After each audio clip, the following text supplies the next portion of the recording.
आपण पाहतोच की समाजामध्ये 3 प्रकारचे लोक आपल्याला पाहायला मिळतात. प्रथम प्रकार म्हणजे अशी लोक की ज्यांना जे स्वतःच्या दुःखामुळं ते दुःखी असतात. नंबर 2 अशी लोक की जे दुसऱ्यांचं दुःख पाहून दुःखी होतात.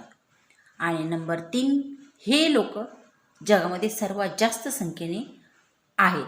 ते म्हणजे की दुसऱ्यांचं दुःख पाहून ते दुःखी होत नाहीत, तर दुसऱ्यांचं सुख पाहून ते दुःखी होतात. त्यांच्यामध्ये एक प्रकारची ईर्ष्या आणि द्वेष भरलेला असतो.